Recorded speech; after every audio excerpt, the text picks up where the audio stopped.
matin, fais tomber ta parole sur ma tête, qu'elle descende sur tout mon être et qu'elle affecte l'intérieur de ma vie. Au nom de Jésus. Amen. Est-ce que tu peux donner une offrande à la terre? Gloire à Dieu. Gloire à Dieu. Merci. Gloire à Dieu.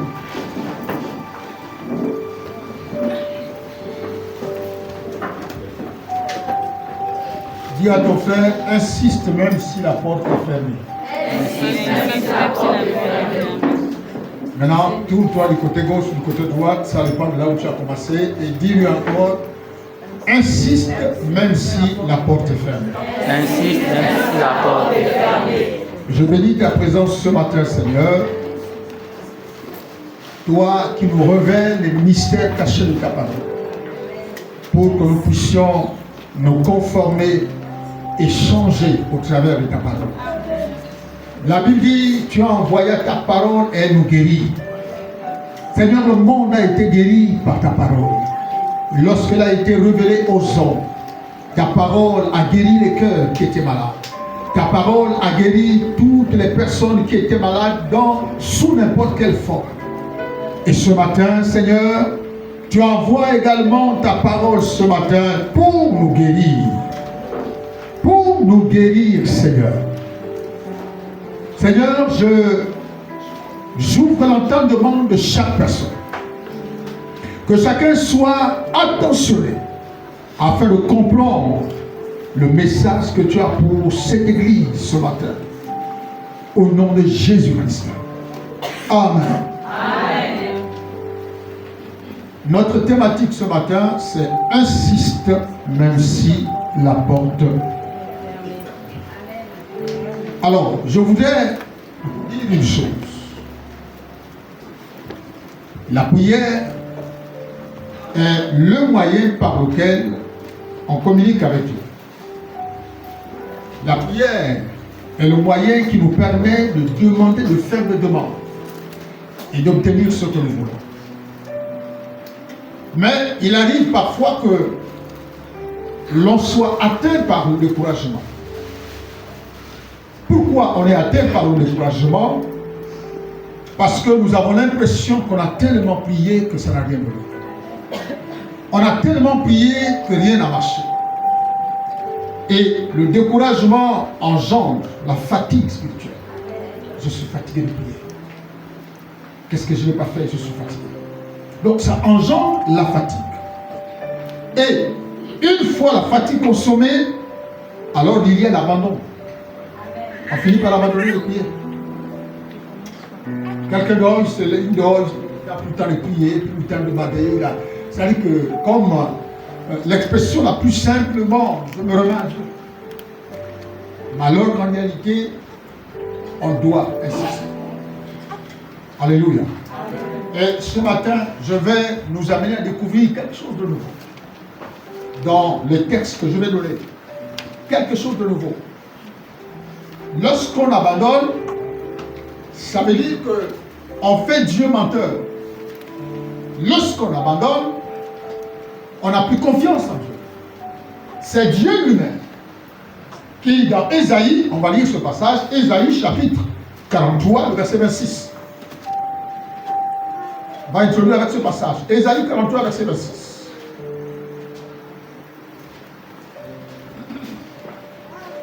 Ésaïe 43, verset 26.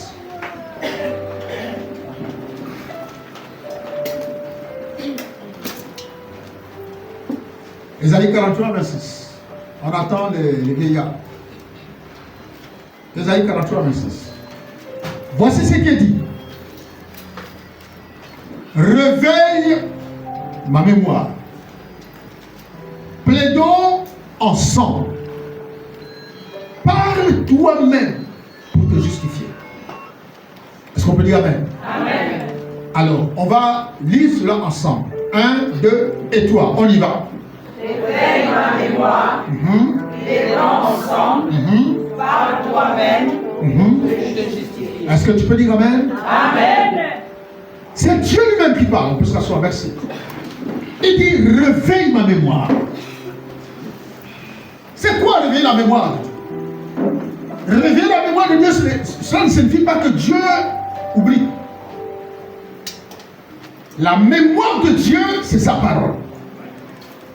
Et quand il dit réveille ma mémoire, il veut t'amener à comprendre que face devant son trône, rappelle à Dieu sa parole. Sa parole qui te lie à l'alliance. Réveille ta mémoire. Et il dit plaidons ensemble. Et il dit parle toi-même. Parler toi-même c'est quoi? C'est plaider ta propre cause. Plaider pour tes problèmes, ta situation. Et ça veut dire que tu te positionnes devant le trône de Dieu comme le ferait un avocat qui plaide pour la cause. Tu as un souci, lorsque tu te mets devant le trône de Dieu, quand tu commences à prier, tu as la parole, des paroles d'alliance, des paroles que Dieu a dites sur ta vie, des paroles que Dieu a prononcées. Ce sont ces paroles-là face à une situation difficile que tu rappelles à Dieu. Amen. Alléluia. Amen. Je vais prendre un exemple très simple. Vous êtes malade et un problème qui n'arrive pas à se dégager. Qu'est-ce que la parole d'alliance te dit sur cette situation? Il a dit lui-même, je suis l'Éternel qui il a dit lui-même, je suis l'Éternel qui. Donc, quand il dit parle toi-même et plaide-nous ensemble, réveille ma mémoire, rappelle-moi ma parole, devant Dieu tu viens et tu dis Seigneur, je suis malade, j'ai prié tout. Vous voyez, Paul, si j'oublie de revenir, rappelez-moi de revenir. Vous voyez, Paul avait un problème. Il avait un problème de santé. Malgré les miracles qu'il faisait. Et il a dit, j'ai prié 3 fois le Seigneur. Pourquoi? Parce que cette santé, le problème de santé de Paul était comme un esprit qui avait été envoyé dans le corps de Paul. À cause de l'excellence de révélation qu'il avait. Et un esprit lui a été envoyé. Et cet esprit-là, quand il pouvait par exemple pécher, cet esprit l'empêchait de s'arrêter. Vous voyez? Donc, si il a fait une très bonne prédication, allez, il se dit, bon là, en tout cas, très bon message aujourd'hui, c'est un problème, si c'est l'estomac, pouf, ça vient. La douleur toute la nuit. Oh, j'ai mal, tu oublies même que tu as prêché un très bon message. J'ai mal, Seigneur, Christian, Seigneur, Seigneur. Et la Bible dit, Paul a dit ceci, 3 fois j'ai prié le Seigneur. Ça veut dire quoi? Il a insisté. Il a prié, il a insisté. Mais le Seigneur lui a dit, c'est pas la peine, ma grâce te suffit. Alléluia. Donc, bien aimé, quand il dit plaît, rappelle, réveille ma mémoire, ça veut dire la mémoire du Seigneur. Retiens cela. La mémoire du Seigneur, c'est sa parole. Donc, il dit, rappelle-moi, réveille, rappelle-moi la parole. Laquelle? La parole que je t'ai dite. La parole que j'ai libérée. Rappelle-la-moi. Il dit, plaide toi-même, il dit, parle toi-même. Le verset, voilà, il dit, parle toi-même pour te justifier. Parle toi-même. Rappelle à Dieu sa parole et exprime-toi toi-même. Vous savez, je vous ai souvent dit que quand on a un souci, quand on a un problème, c'est pas la peine de polémiquer dans la prière. C'est pas la peine de monter en haut, de descendre en bas, d'aller à gauche, à droite. Donc il faut être concis, il faut être précis avec Dieu. Qu'est-ce que tu veux? Pourquoi tu te tiens devant mon trône, devant ma présence? Pourquoi? Et pour comprendre déjà ce principe, tu dois savoir que chaque fois que tu rentres dans la prière, tu as pour objectif de te tenir devant le trône de Dieu, devant la présence du Seigneur. Et si tu as cette notion en toi, tu comprendras alors les raisons pour lesquelles tu te tiens devant la présence de Dieu. Seigneur, je suis là parce que je suis fatigué. Je suis fatigué. J'ai prié, j'ai fait les offrandes, j'ai fait les dons, j'ai jeûné. Mais Seigneur, ça ne va pas. Ça ne va pas. Toi-même, tu m'as dit ceci. Même si tu dis pas que toi-même, tu m'as dit. Parce que peut-être que ce n'est pas toi qui a dit ça. Mais tu rappelles à Dieu sa mémoire. Tu réveilles sa mémoire. Tu as dit ceci dans ta parole. Il faut libérer, il faut sortir la parole que le Seigneur lui-même vous a donnée. Est-ce que vous comprenez? Pas la parole que le prophète tel avait parlé, pas la parole que l'évangéliste tel avait dit. Non, la parole que le Seigneur lui-même a sortie. Je suis l'Éternel qui te guérit. Amen. Si je dois prier pour des gens qui sont malades, je dis Seigneur, tu as dit, j'imposerai les mains aux malades et les malades seront guéris. Ça, c'est lui qui dit ça. Est-ce que vous comprenez? Donc, tous ceux qui sont malades, venez, je vais prier pour vous. Je vais prier pour vous. Et en réalité, quand vous vous déplacez pour venir, vous devez être munis de votre foi. Yes. Parce que dès qu'on vous appelle, tous ceux qui sont malades, regardez, même quand on dit tous ceux qui sont malades, les malades, venez. Voilà, je vous montre, hein. Venez, même la chaise là. Tous les malades, venez. Tous ceux qui ont un problème, qui sont malades, venez. Oui. Ici, ici. Les malades, venez. Il est assis. Les malades, venez. On se met d'abord là, on regarde, on tourne. C'est-à-dire que vous avez l'impression que même lui-même, il n'est même pas pour vous. Il se lève, pourquoi je ne sais pas. Quand vous entendez au son de la voix, si vous êtes malade, venez. Mon Dieu, vous vous levez, la Bible dit, l'aveugle Bartimée, un aveugle. Il ne voyait personne, il ne voyait rien. Mais la Bible dit, lorsqu'il s'est levé, il s'est levé comment? D'un mort. Comment un aveugle peut-il se lever? Malade, allez, Bartimée, viens, il se levait d'un mort, sans même savoir là où il allait. Toi, tu viens crânant. Tu viens vraiment comme si on force que tu sois guéri. Tu ne peux pas te guérir, tu restes comme dans. C'est tout. Bartimée s'est levé d'un bond. Il était sur place. Oh, j'ai besoin d'aide. Pourquoi il criait? Parce qu'il avait besoin d'aide. Oui. Pourquoi il criait? Parce qu'il voulait sortir de cette situation. Mais il ne savait même pas comment. Peut-être que son miracle viendra.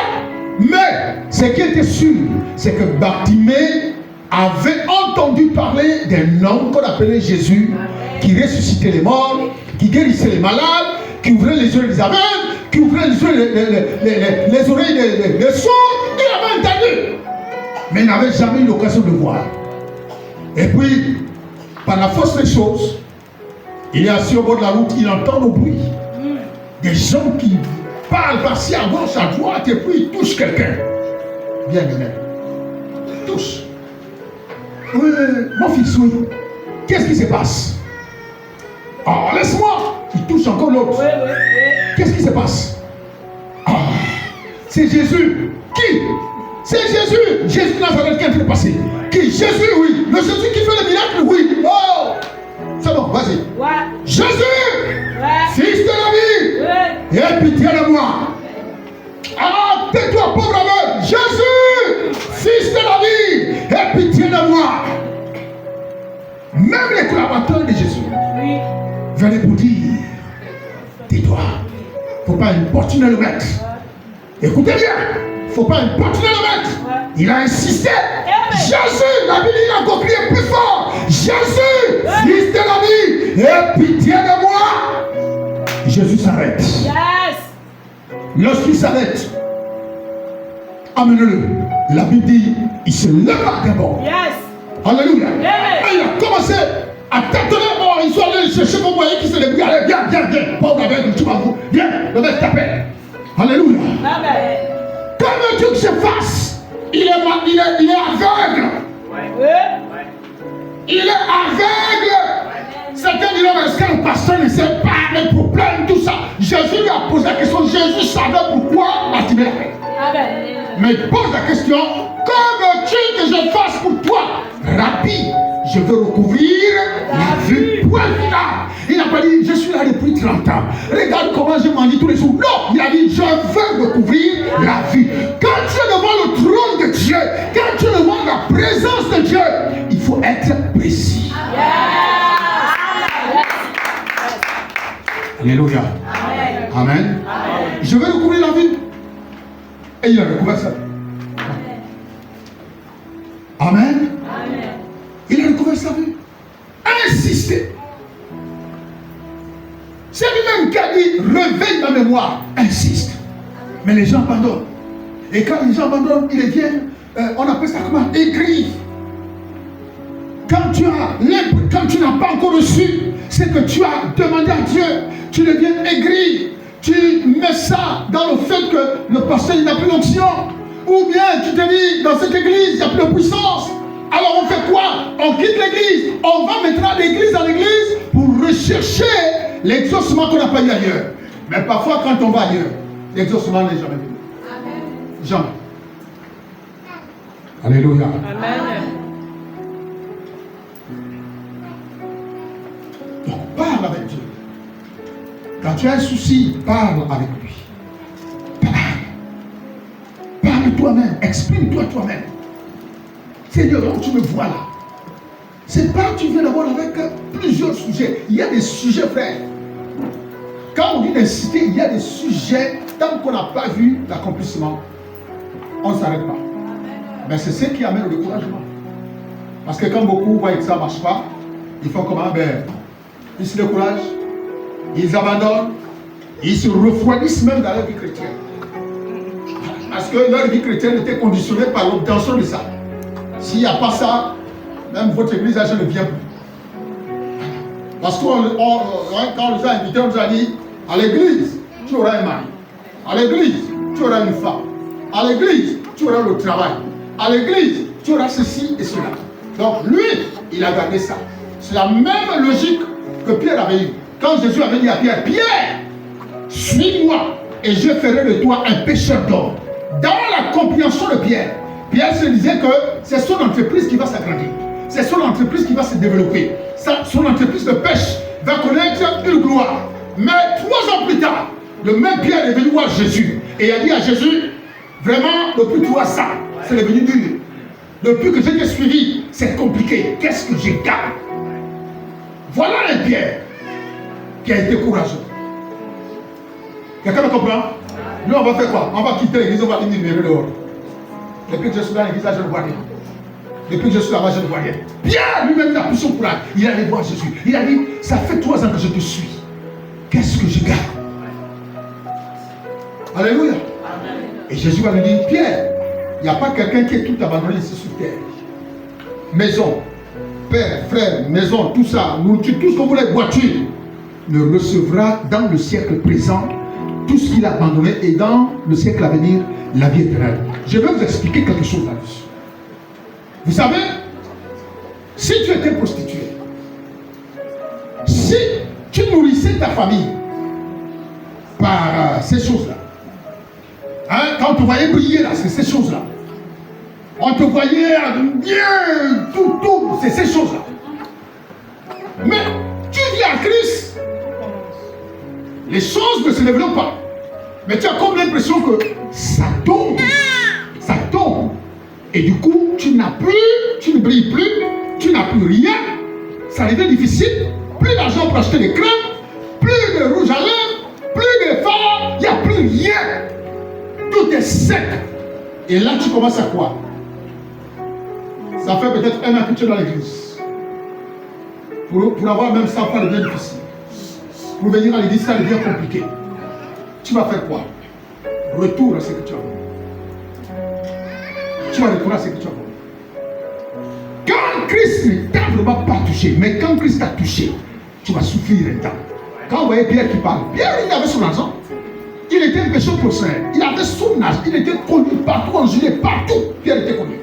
Et du jour au lendemain, c'est fini. C'est maintenant chrétien. Il est à l'église tous les jours, matin, midi et soir. Pendant que Marie, la femme de Pierre, envoie les nouvelles pour dire, dites à l'homme là, les enfants n'ont rien à manger. Dites à Pierre qu'il n'y a plus à manger. Bon, peut-être c'était quoi, la farine, tout ça. Il n'y a plus rien.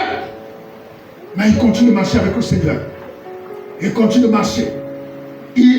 Par respect de son Seigneur, il ne va même pas le voir. Mais il subit ça seul. Peut-être qu'avec les autres, aidez-moi s'il vous plaît, je vais envoyer quelque chose à la femme. Il continue de marcher. Mais un jour, il a pris son courage. Il a dit, Seigneur, avec beaucoup de respect, mais voilà, j'ai tout abandonné. J'ai tout abandonné, Seigneur. Même ma pêche qui me permettait d'avoir l'argent, j'ai tout abandonné. Qu'est-ce que j'ai fait? J'ai gagné quoi? Je me suis rendu compte que même depuis que je te suis, la situation est devenue même plus compliquée. on appelle ça quoi? Bon, demain, je peux sortir là à 50 000 chaque soir. Mais ça devient compliqué, même pour avoir 100 francs, ça devient compliqué. Tu es obligé d'attendre le pasteur, papa, oui, j'ai besoin d'un taxi. Il y en a qui font ça. Il est obligé de demander au pasteur l'argent du taxi. Mais en réalité, il n'a rien besoin. Il est obligé de masquer ça par l'argent du taxi. Des gens qui sont même pas honnêtes. Un jour, j'avais dit à une soeur, j'avais de l'argent. Une soeur ancienne, je me rappelle toujours cette histoire. J'avais de l'argent dans ma poche. Je suis allé dans la maison du couple. J'ai dit, ma fille, ça va, oui. Les victimes, ça va. J'ai dit, tu as besoin de combien? J'ai dit, c'est m'a dit, tu as besoin de combien? Je te donne ça tout de suite. Elle m'a dit, papa, j'ai besoin de 5 000. Je dis, ok. J'ai sorti ma liasse là, je donne 5 000. J'ai donné mon argent en poche. Oh, papa, c'est que tu m'as demandé. Elle allait dire aux autres, non. J'ai rentré la grâce, papa m'a dit, tu as besoin de combien? Moi, je dis 5 000. Ils sont toujours là pour dire, papa, il n'a rien, le pasteur n'a rien, on n'est pas. Vous me connaissez. Vous savez qu'il va source la provision. Alléluia. Non, je ne veux pas embêter papa. Vous connaissez qui m'arrose, c'est Dieu. Ma vie, c'est un témoignage. Je ne suis pas levé du jour au lendemain pour dire je deviens pasteur. Jamais. Donc si Dieu m'a choisi, m'a payé, il doit faire en sorte que je ne sois pas en manque. C'est pas moi qui avais écrit la lettre. Pour dire Dieu sur terre, un homme cherche à être pasteur. Jamais. Il m'a choisi du sein de ma mère. Quand ma mère voulait me liquider en m'avortant, lui m'a dit je te préserve pour que tu sois à mon service. Amen. Pourquoi voulez-vous que votre pasteur soit pauvre? N'est-ce pas? L'argent que je gagne chaque fin du mois, c'est l'État qui me paie. Et Dieu m'a pris à son service pour travailler pour lui. Alors, vous pensez que je travaille quand même? Si l'État me paie, alors imaginez Dieu. Alléluia. Amen. Vous n'en faites pas, je suis dans mon thème, je suis en train d'aller. Imaginez Dieu. Alléluia. Amen. Voilà. Les gens sont obligés de tourner de l'autre côté, c'est la pauvreté. C'est la pauvreté. Amen. Un pasteur qui souffre, qui a du mal à payer son loyer, qui a du mal à manger, qui a du mal, mais quand il donne une promotion, il est obligé. Amen. Il est obligé. Amen. Amen. Vous savez, le diable, il est comme ça. Il est très rusé. C'est-à-dire, lui-même, il vit dans la pauvreté, mais il est capable de t'introduire dans les sociétés secrètes, juste pour te récupérer. Amen. Alléluia. Amen. Donc, insistez, priez, parlez, rappelle à Dieu sa parole. Quand tu traverses un moment difficile, rappelle à Dieu sa parole. Dis-lui, Seigneur, tu as dit, c'est cela révèle la mémoire. La mémoire de Dieu, c'est sa parole. Alléluia. C'est sa parole qui est la mémoire. Donc quand il réveille ma mémoire, plains toi-même, plains-nous ensemble et parle. Ça veut dire que justifie-toi. Quand il dit plains-nous ensemble, pendant que toi tu parles, je te réponds et on discute ensemble pour savoir comment remédier à ce problème. Mais à peine arrivé un jour, 2 jours, 3 jours, 4 jours, c'est comment le frère, on ne te voit plus. Ah, depuis que je suis là, je ne vois rien. Je ne vois rien. Tu veux voir? Qu'est-ce que tu veux voir? Amen. Qu'est-ce que tu veux voir? Alors, prenons notre texte de base. Luc chapitre 11.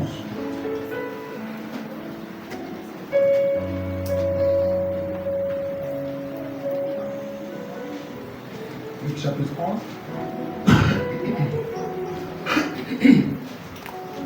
Luc chapitre 11, nous allons lire les versets 5 à 7. Alors, écoutez bien ce qu'il dit. Il en dit encore, si l'un de vous a un ami, qu'il aille le trouver au milieu de la nuit, pour lui dire, ami, prête-moi 3 pains. Et, car un de mes amis est arrivé du voyage. Chez moi, je n'ai rien à lui offrir. 7. Et si de l'intérieur de sa maison, cet ami lui répond, ne m'importune pas, la porte est déjà fermée. Mes enfants et moi sommes au lit. Je ne puis me lever pour te donner des pains. Le verset 8. Je vous le dis, Jésus qui parle. Donc, il parle en langage imagé. Qui parle, qui fait cette illustration par la parabole. Parce que les paraboles contiennent des enseignements, mais qui sont voilés. Il dit, je vous le dis, même s'il ne se levait pas pour les lui donner, parce que c'est son ami, il se leverait à cause de son importunité et lui donnerait tout ce dont il a besoin.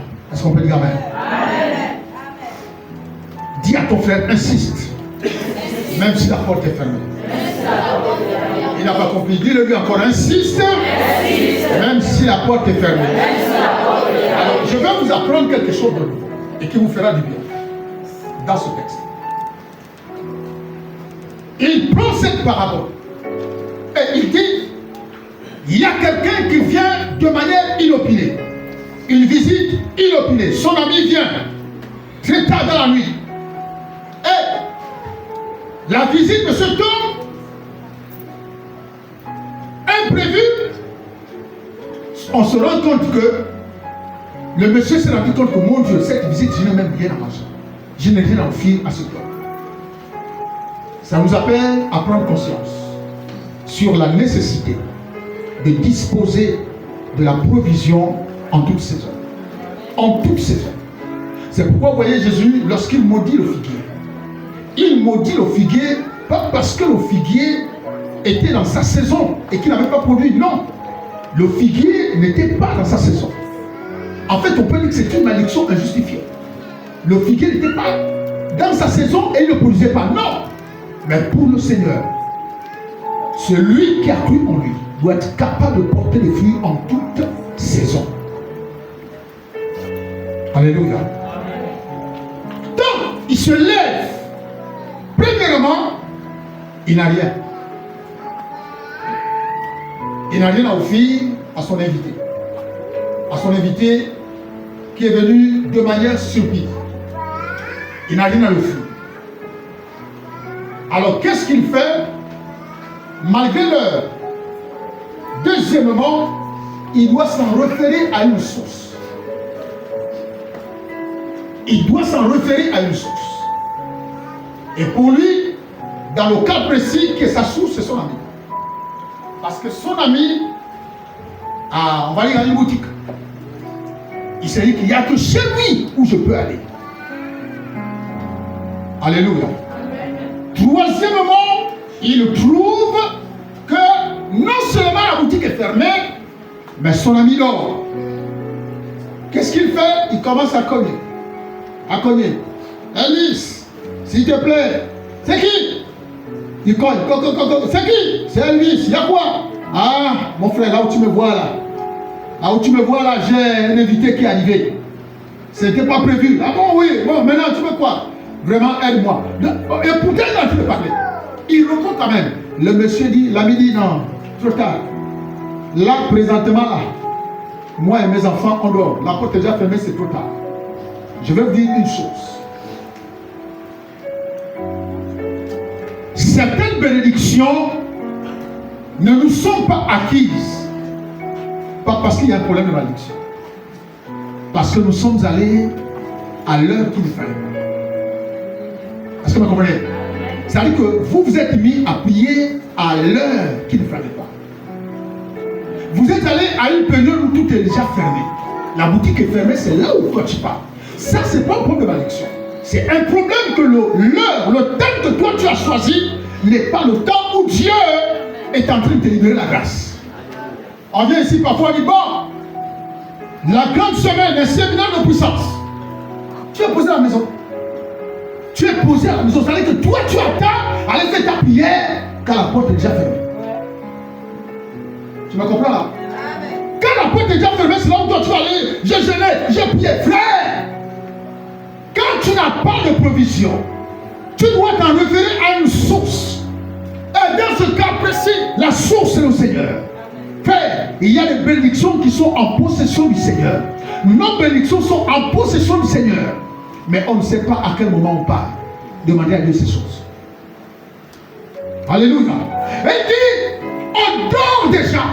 Mais il insiste. Il insiste. Et il insiste, pendant qu'il est en train d'insister, la Bible dit quoi? Le Seigneur dit, si le maître lui donne, pas parce qu'il est son ami, mais parce qu'il l'importune. Importuner, c'est quoi? Importuner, c'est déranger quelqu'un, c'est harceler quelqu'un, c'est ennuyer une personne. C'est cela importuner.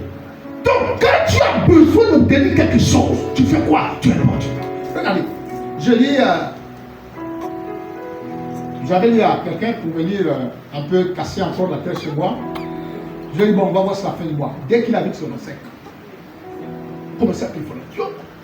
Tout le 25, le 26, jusqu'il ne faisait qu'appeler. Vous voyez? Parce qu'il se disait, bon, là, il a déjà arrangé, il y a quelque chose qu'il va avoir là-bas. Importuner quelqu'un, c'est insister. C'est persister. Alléluia. C'est ça, insister. C'est persévérer dans une situation.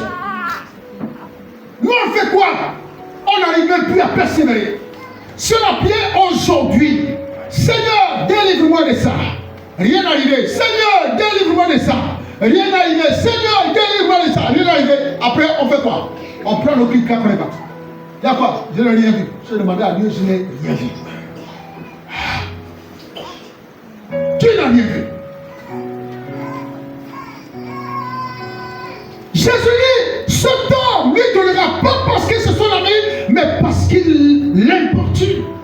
Parce qu'il dérange, il continue de cogner. Ça même avec le sommeil quand il est. Non, tiens, pas, ok, vas-y, pas, non. Allez, tu la fermes tes portes. C'est ça, quand on veut obtenir quelque chose.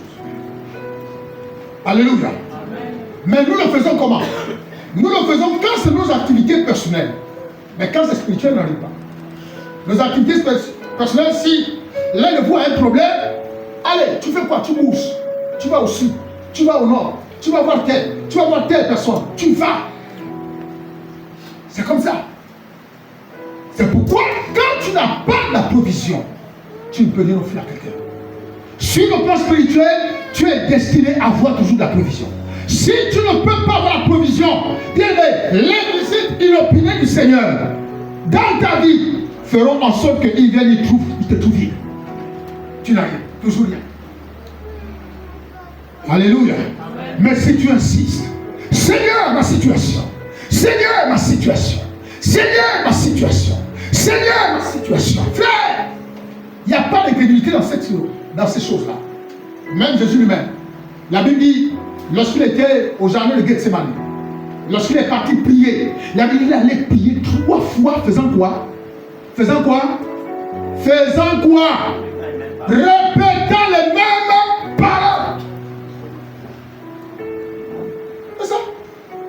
Si vous n'avez rien, vous n'avez aucune provision, même la petite parole, vous ne pouvez même pas connaître. Maintenant, vous allez avoir la force comment? Si vous n'avez rien. Et Jésus allait prier. Il avait quoi? Il avait peur. Il allait prier. 3 fois il parle, il vient, Seigneur.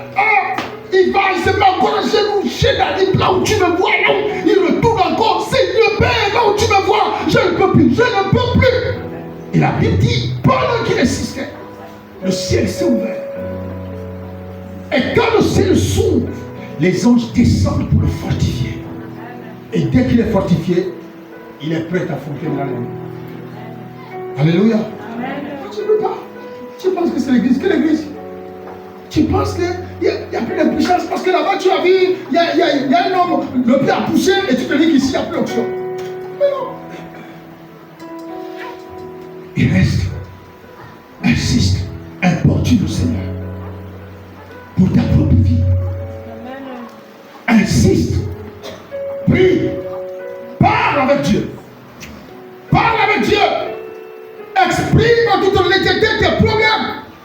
Dis-lui ce dont tu as besoin. Ne va pas à gauche à droite. Dis-lui ce dont tu as besoin. Jésus avait besoin de quoi? En fait, il voulait abandonner. Il voulait abandonner la mission. Mais, il a fait savoir à son père que là où tu me vois, je ne peux plus. Je ne peux plus. Aide-moi. Si tu ne m'aides pas, j'abandonne. Et le Seigneur vient faire quoi? Viens faire quoi? Vient le fortifier. Et dès qu'il est fortifié, Jésus est prêt à affronter l'ennemi. C'est pourquoi quand ils sont venus en masse, en groupe, ils ont demandé qui est Jésus. Dès que Jésus a dit c'est moi, tout le monde est tombé par terre. Frère, il ressort la présence de son Père. Tout le monde, tous les soldats sont tombés. Il revenait de la présence de son Père. Fraîchement rempli de la présence de son Père. Alléluia. Toi, tu ne peux pas résister. Toi, tu pries un jour, 2 jours, 3 jours, c'est fini, tu rentres. Tu pries un jour, 2 jours, 3 jours, tu quittes l'église. Parce que tu ne vois rien. Vous savez combien de temps Pierre a tenu? Imaginez, prenez les 3 ans qu'il a fait. Il a abandonné sa pêche. Il a marché avec Jésus pendant 3 ans. Il n'avait plus rien. Plus d'Israël, plus rien, plus d'argent, plus de poisson, plus de pêche. Et le même Pierre, quand il veut retourner encore pour dire, bon, la galère c'est trop, je retourne un peu pêcher. C'est pourquoi je vous ai dit quoi? La pauvreté nous ramènera toujours à ce qu'on a voulu. Dis avec moi, Jésus ne m'a pas fait pauvre. Dis-le de tout ton cœur. Dis avec moi, Jésus s'est fait pauvre pour que je sois riche. Répète-le, Jésus s'est fait pauvre pour que je sois riche. Regardez, chez nos frères à côté, on nous a appris que Jésus était pauvre. C'est pourquoi il a accouché dans les tables là où il y avait les boutons. Mais c'est une mauvaise interprétation. C'est une mauvaise interprétation. Ce n'est pas parce que Marie et Joseph étaient pauvres, c'est pourquoi ils ont accouché dans les tables là où il y avait les boutons. Non! Ils ont accouché, elle a accouché là-bas parce que quand ils sont allés à l'hôtel, ils n'avaient plus de place. Ça veut dire qu'ils avaient leurs moyens pour payer l'hôtel. Amen. Mais nous, on nous a fait croire que comme Jésus marchait avec les sandales, il était pauvre. On nous a fait croire que comme Jésus avait une robe, il était pauvre. Frère, on n'est-il pas au sort le haut d'un pauvre? Pourquoi on n'a pas tiré au sort la tunique de la tunique? Pourquoi? Or, la tunique, en Israël, elle avait sa valeur à cause du foi. Quand vous le voyez avec les tuniques, ce n'est pas parce qu'ils voulaient acheter. Non, c'est le foi. Pourquoi les gens ne sont pas allés tirer au sort la tunique de la tunique? Toutes les tuniques ne sont pas les mêmes. Frère, la tunique de Jésus n'était pas n'importe quelle tunique. Alléluia. C'était la tunique d'un roi. Un roi ne porte pas les habits n'importe comment. Alléluia. Toi, tu ne veux pas insister. Dès que tu as prié, Seigneur, je te donne, je te rends grâce. Seigneur, fais en sorte que cette semaine, c'est-à-dire que surtout quand on voit quelqu'un qui jeûne, quand il a jeûné là, 3 jours là, lui, c'est dit que les 3 jours qui suivent là, sa situation doit être réglée. Frère, Dieu peut te retarder. Dieu lui-même peut te retarder à te donner quelque chose. Parce qu'il veut, il t'appelle. Parce que quand on dit viens prions ensemble, c'est-à-dire que Dieu t'appelle. Il t'appelle à quoi? À parler avec lui. Il t'appelle à rappeler sa parole. Et là, dans le cas de cet ami, Dieu veut que tu parles avec lui, que tu insistes, que tu déranges, que tu puisses le déranger, que tu l'importunes. Quand tu as une situation compliquée, va vers Dieu, importune Dieu, dis à Dieu, tu as dit que tu me guéris, tu es l'Éternel qui me guérit, tu l'as dit soi-même publiquement, Seigneur, alors que cette parole s'attache à ma vie et que le mal qui m'accable aujourd'hui puisse disparaître de mon cœur. Reviens demain, reviens après-demain, reviens encore après-demain. D'où l'image de cette femme qui était stérile, à qui le prophète Élisée avait dit qu'elle était ivre. Non, ce n'était pas qu'elle était ivre, mais elle était dépassée. Et lorsqu'on est dépassé, notre manière de prier change. Lorsqu'on est dépassé, nos propos changent. On est là avec Dieu, on parle maintenant. On disait que cette femme était ivre, alors qu'elle n'était pas ivre. Elle a insisté, elle a insisté, elle a continué de prier, elle a continué de prier, jusqu'à ce que l'homme de Dieu lui a dit, rentre dans ta maison, tu seras visité. Alléluia. Quand tu viens, un jour, c'est comment? Un jour, tu vas prier. Il y a des gens qui venaient, qui allaient même au temple. Et cette femme-là, c'est au cas. Elle n'avait pas une rencontre avec le prophète. Elle n'avait pas une réunion avec le prophète. Elle était au temple. Elle faisait quoi au temple? Elle priait, elle priait, elle priait. Et quand l'homme de Dieu arrive, l'homme de Dieu trouve la femme. Elle dit, mais comment? Depuis que je suis arrivé, ça fait 1 heure. La femme est toujours assise. Depuis que je suis arrivé, ça fait 1 heure. La femme est toujours à genoux. Mais c'est quoi ça? Elle me dit, puisqu'elle ne parle même plus. Oui. C'est quoi? L'homme, monsieur, regarde les gestes de la femme. Il se dit, non, cette femme-là, c'est sûr qu'elle a bu le vin. Elle a bu le vin. Mais elle entend. Elle dit, non, mon Seigneur, c'est pas le vin. Je suis dépassé. Je suis en train de plaider devant Dieu. Je suis en train de parler devant Dieu. Je suis en train de pardonner le Dieu qui m'a mis sur terre. Pourquoi je suis stérile? Pourquoi je n'ai pas d'enfant? C'est même Dieu qui a dit, il n'y a point de stérile dans ma maison. Pourquoi je suis stérile? Pourquoi, Seigneur? L'homme de Dieu a été touché. Alléluia. L'homme de Dieu lui a dit, rentre à ta maison. Va dormir avec ton mari. Tu seras enceinte. Amen. Elle est partie. Elle a fait ce qu'elle a. Quand elle est sortie de là, elle était en soi. Peut-être qu'elle attendait une parole. Elle avait déjà fait plus d'1 heure là, elle attendait une parole. Elle ne savait même pas comment cette parole va arriver. Mais l'homme de Dieu lui a dit, lève-toi, rentre à ta maison. Fais ce que je te dis. Amen. Et c'est bon. Mais toi, tu es venu. On a prié hier pour que tu sois guéri. Tu constates que la même chose là, ça n'a pas évolué. Ça n'a pas changé. Tu fais quoi? Tu te décourages. Même dans les offrandes, tu te décourages. Même faire les choses, tu te décourages. Tu es fatigué. Tu n'arrives plus à faire. Il a dit, importune-moi. C'est ton Père. Alléluia. C'est ton Père.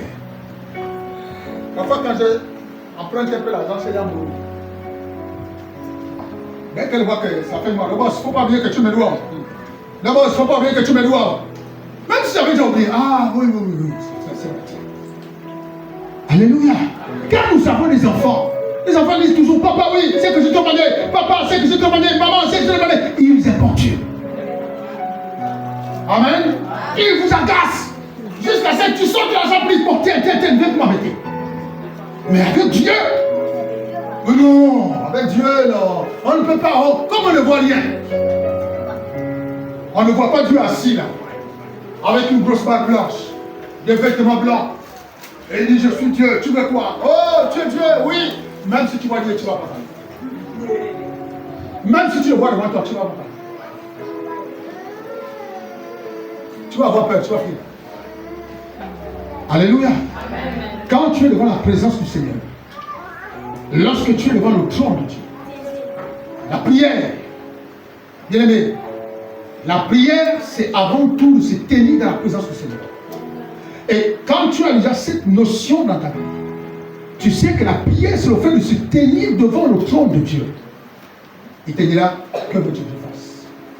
Tu es venu à moi pourquoi? De quoi as-tu besoin? Amen.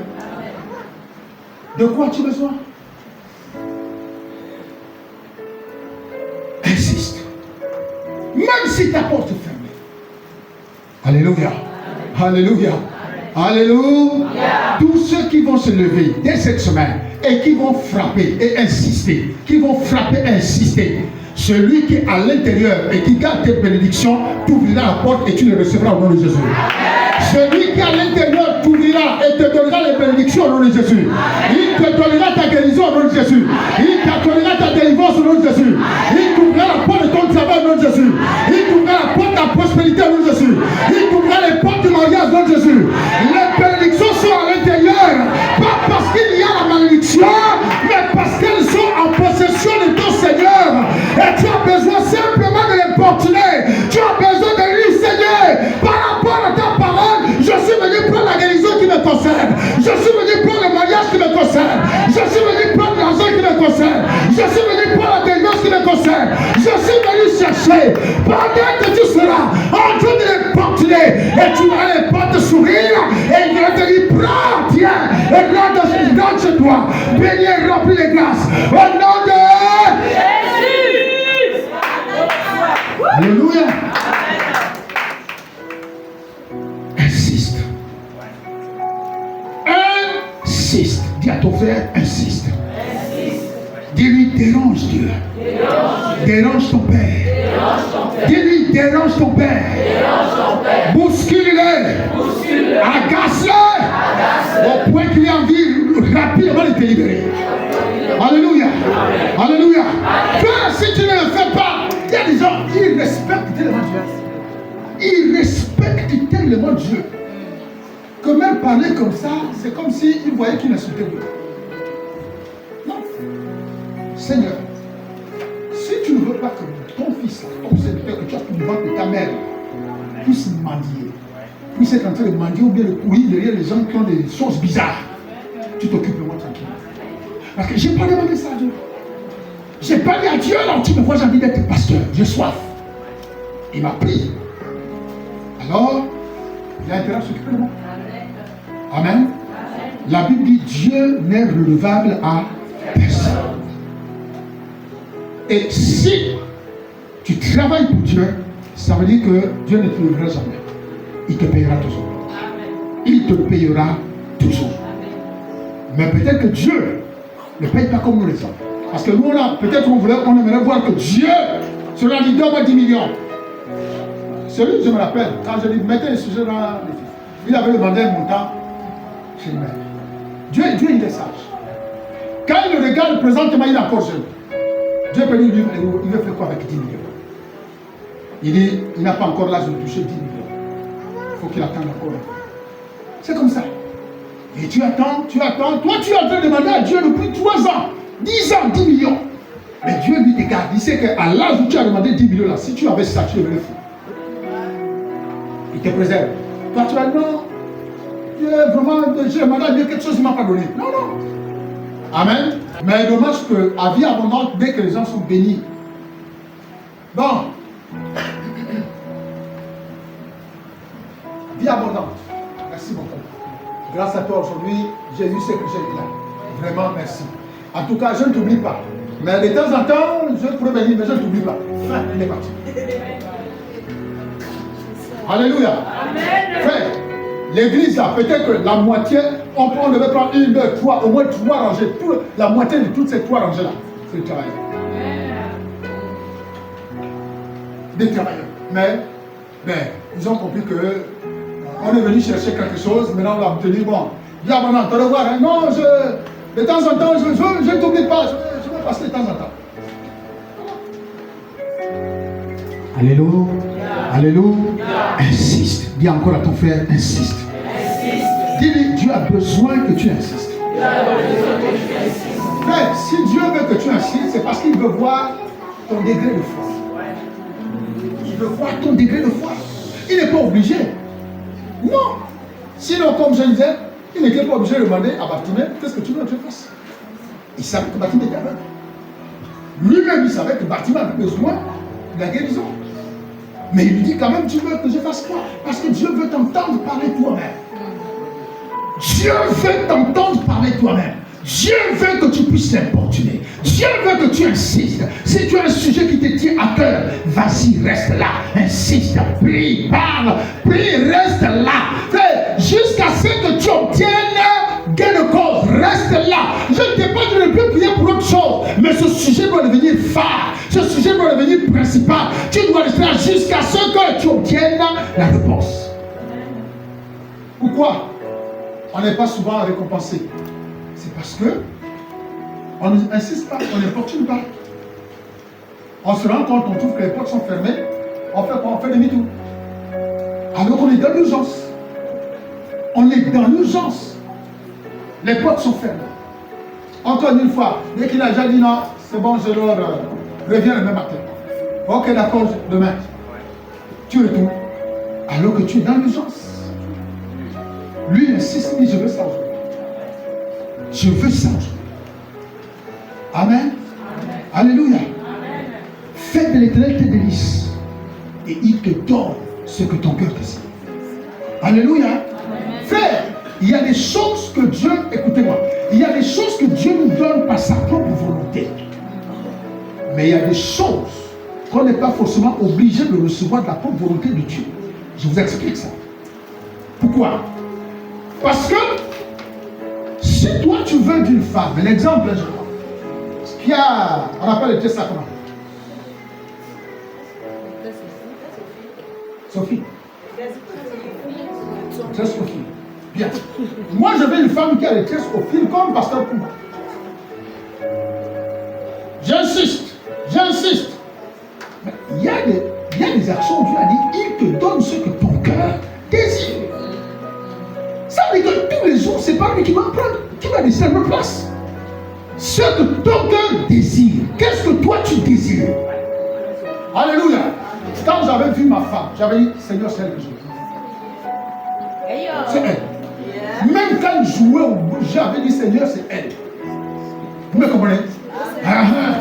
Elle ne peut pas témoigner comme ça. Il n'y a que moi qui a la force de témoigner. Alléluia. Quand on marche avec mes collègues, je dis c'est ma femme. Les gens me disent nous autres, c'est menteur. Je dis c'est ma femme. Nous autres, c'est menteur. C'est ma femme. Alléluia. Amen. Toi, tu me comprends. Dès que je l'ai vue, j'ai dit Seigneur, c'est elle. Mais toi, tu dis j'attends ce que Dieu va me donner. D'accord.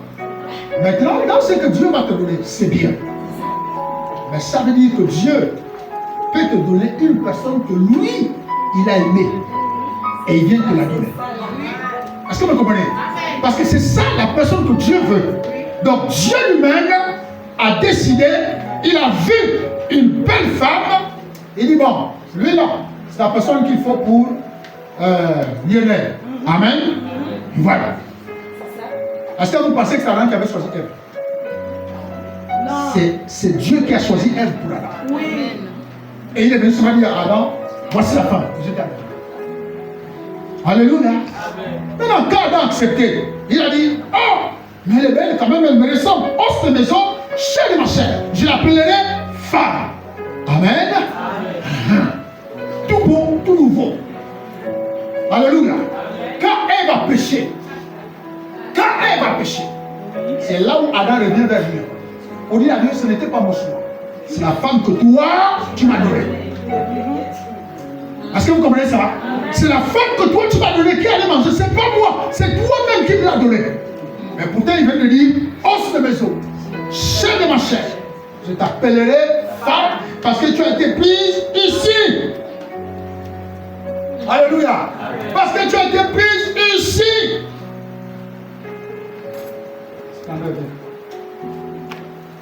Regarde, il y a des gens, ils aiment marcher avec leur femme. C'est un peu compliqué avec maman, je ne sais pas si c'est la vieillesse. Alléluia. Amen. La femme. Elle me dépasse quand même. Elle me dépasse. Voilà. Donc, qu'est-ce que la Bible dit? Adam dit, je l'appellerai femme parce qu'elle a été prise d'ici. Alléluia. Il y a des gens, quand vous marchez même comme ça. Elle a été prise là. C'est ta femme. Donc j'ai dit femme, hein? Je n'ai pas dit copine. Donc voilà, tu marches avec elle. C'est ta femme. Tu marches avec elle à côté de la corde, là où elle a été prise. Le signe, le symbole de la protection, de la couverture. Alléluia. Alléluia. Maman n'a plus le talent. C'est la souffrance. Alléluia. Maman n'a plus le talent. C'est la souffrance. La vraie souffrance. Même le matin, quand tu dis, Madame Jolie.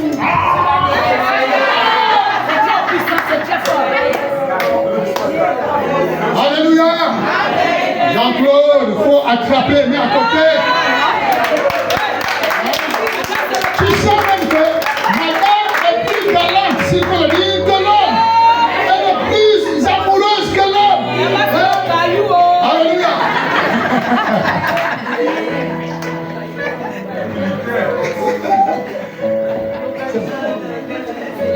Donc, c'est ça la différence.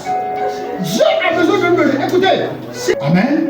Maintenant, il est possible que si tu veux savoir que Dieu te donne, Dieu peut te donner, mais il te donnera ce que lui-même estime bien pour toi. Amen. Et demain, il ne faut pas accuser que c'est la femme que tu m'as donnée.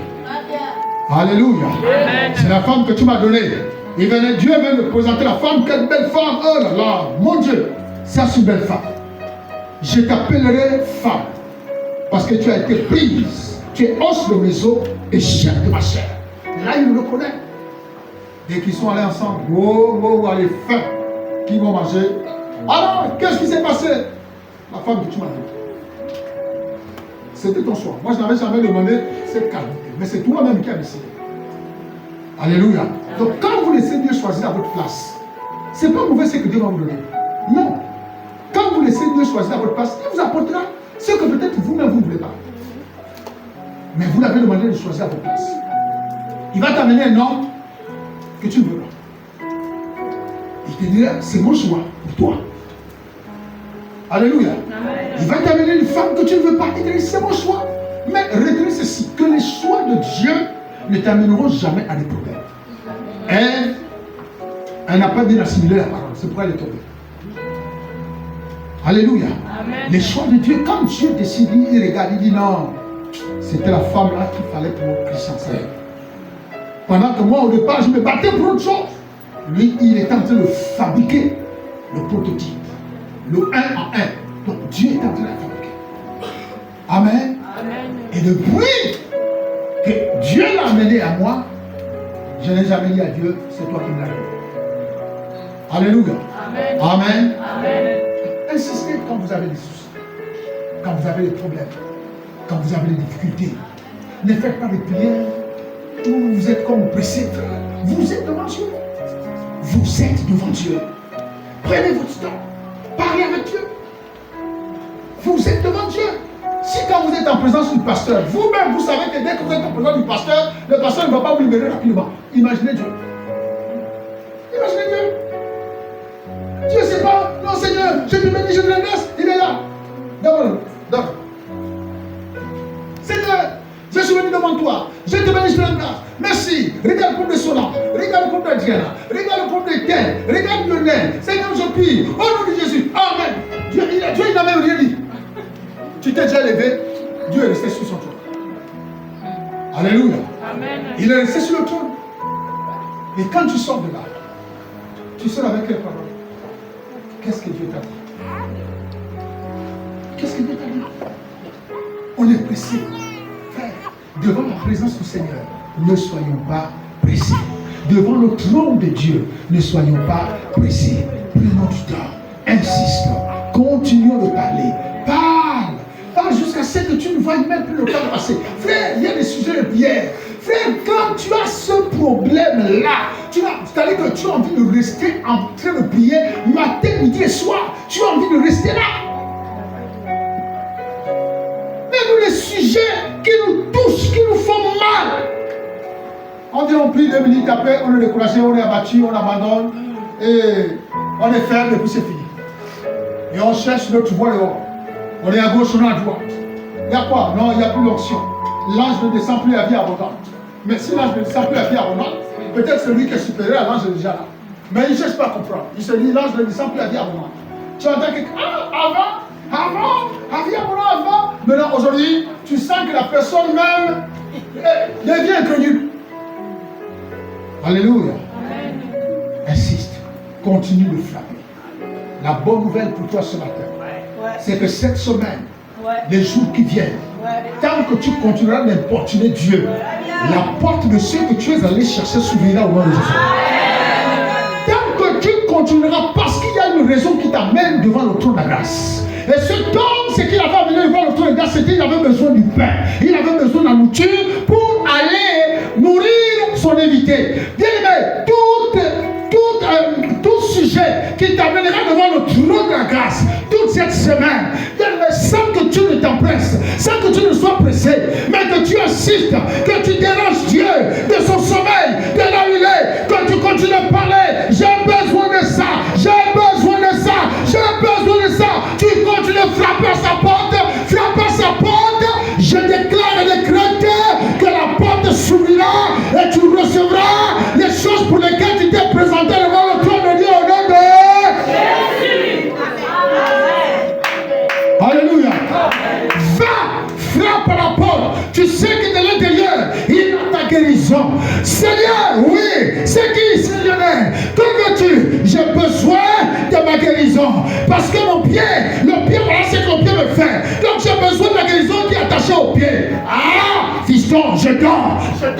Seigneur, je ne partirai pas. Je ne partirai pas comme Jacob. Il a dit, je ne te laisserai pas tant que tu ne me bénis. Et lui aussi dira, Seigneur, je ne peux pas partir parce que mon pied était lourd à marcher. Tant que tu ne m'as pas donné la guérison, je ne pourrai pas retourner dans ma maison. Père, ouvre la porte. Père, ouvre la porte. Père, ouvre la porte. Tu comptes de manière à ce que même le sommeil disparaisse.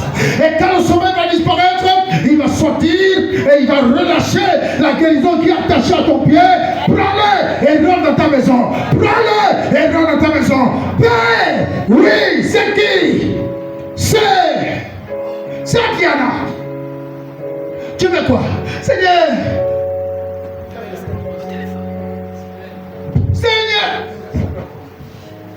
Seigneur, c'est moi qui?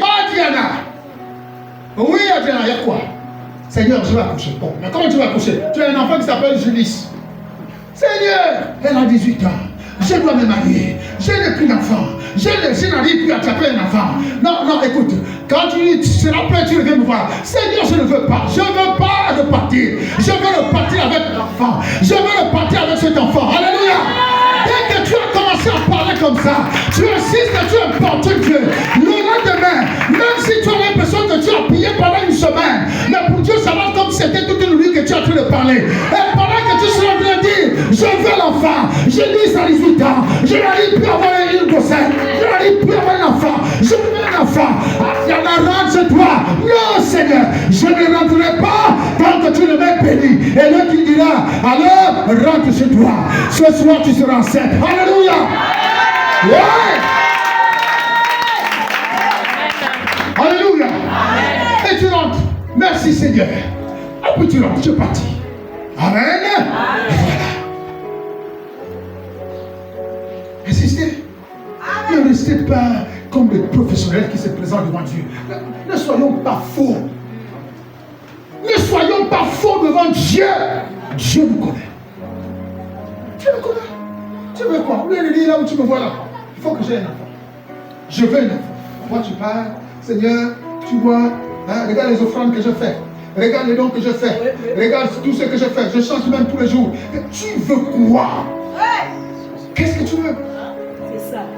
C'est tout, c'est aussi simple que ça. Qu'est-ce que tu veux? Amen. Vous savez, bientôt je vais prendre la retraite. Dans peut-être 8 ans.